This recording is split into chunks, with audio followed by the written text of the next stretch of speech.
بسم الله الرحمن الرحيم. سمع الله لمن حمده. ما بنانا إن إمامك لغا هرمرو بل ودنبي وين نبي صلى الله عليه وسلم waxa ka sugnaaday inuu yiri miyaanu ka baqayn qofkiin hadii uu madaxa kor u qaado imaamka hortiis in ilaahay madaxiisa u bedelo madax dameer ama muuqaalkiisa muuqaal dameer. Bukhari iyo Muslim ayaa wariyay xadiiskaas. qofkiisi ku talagal ah imaamka uga hormara salaadiisu waa baadil sharcina maaha. سمع الله لمن حمده. sidoo kale inaad imaamka isku mar sameeysan ficilka ma ahan arrin saxa. سمع الله لمن حمده. sidoo kale inaad imaamka wax badan ka dib dhacdo sax maaha. sida waajibka ah waa inaad imaamka bacdigii samayso sidiisa oo kale isla markiiba. سمع الله لمن حمده. mawduuca saddexaad waa meesha gacmaha la saarayo marka samica Allahu la yiraahdo. qaladaadka dadka qaarkiis sameeyaan waxaa ka mid ah haddii uu imaam yahay ama dadka imaamka ka dambeeya inuu qofku yiraahdo samica Allahu liman hamida isagoon ku darin rabbana walakal hamdu iyadoo ay waajib tahay in alla lagu xamdiyo. سمع الله لمن حمده.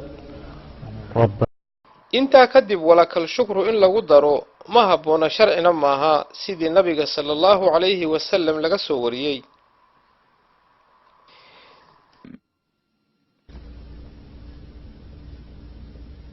سمع الله لمن حمده. ninkan aad arkaysaan wuxuu sameeyay laba qalad. tan koowaad sunnadii ayuu khilaafay isagoo gacmihiisa kor u taagay. tan labaad isagoo indhihiisa xagga cirka ama xagga samada u jeediyay. nabigu sallallahu alayhi wasallam waa ka digay arrinta oo wuxuu yiri waad iska dhaafaysaan inaad indhaha cirka u taagtaan ama waxa idinka lumaya muuqaalka indhaha. الله أكبر.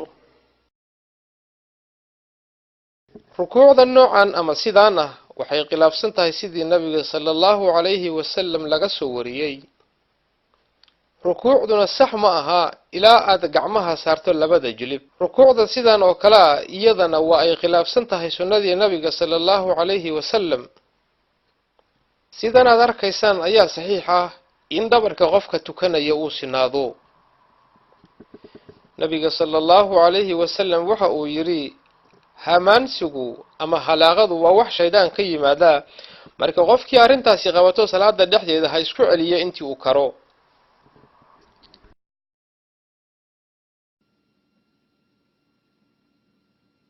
qofkii salaada sidan oo kale u tukada waxa uu ka tagay tiir ka mid ah tiirarka salaada kaas oo ah in salaada la tartiibiyo.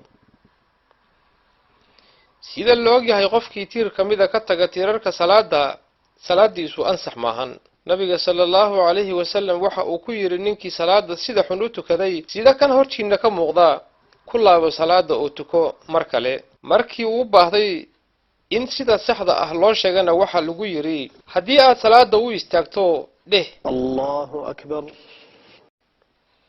kadib akhri quraan intii ku fudud.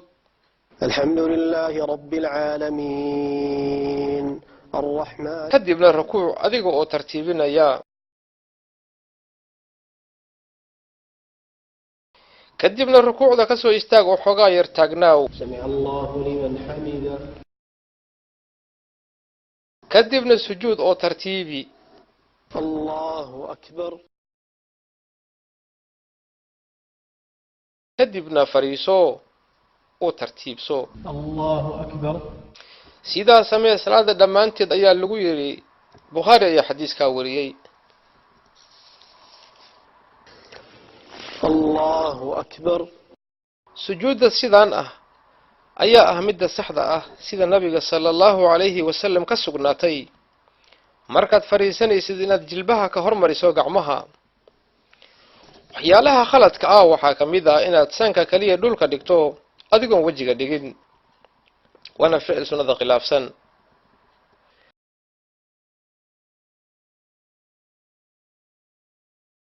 ama inaad sujuudo oo wajiga kaliya dhulka ku qabato adigoo sanka dhulka dhigin iyana waa shay sunnada khilaafsan. inaad sidan oo kale gacmaha dhulka u dhigato waa arrin karaahiyo ah. sujuudda noocan ah iyadana oo aad gacmaha ku qabato labada dhinac iyana waa ficil sunnada khilaafsan.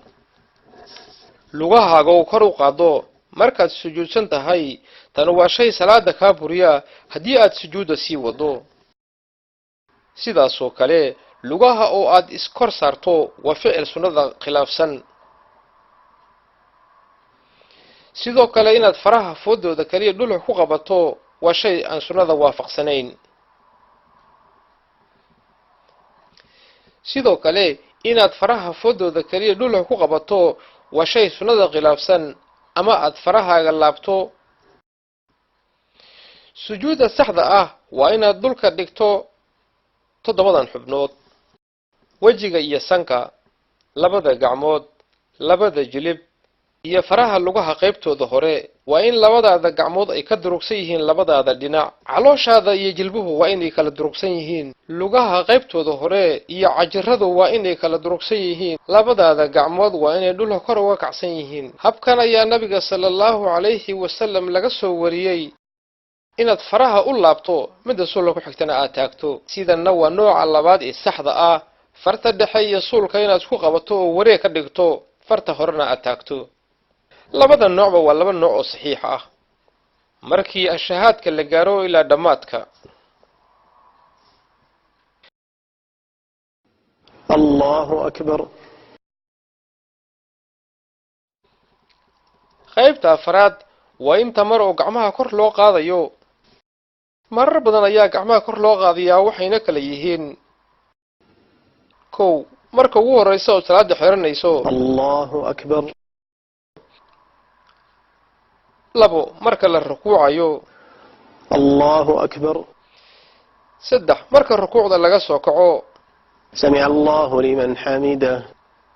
4 marka laga soo kaco ataxiyaadka koowaad. Allahu akbar. xilliga la gaaro ataxiyaadka koowaad sidan ayaa sax ah in lugta bidix loo dhigo tan midigna la istaajiyo. laakiin markii la gaaro ataxiyaadka u dambeeya waxa sunno ah sidaanaad arkaysaan in loo fadhiisto.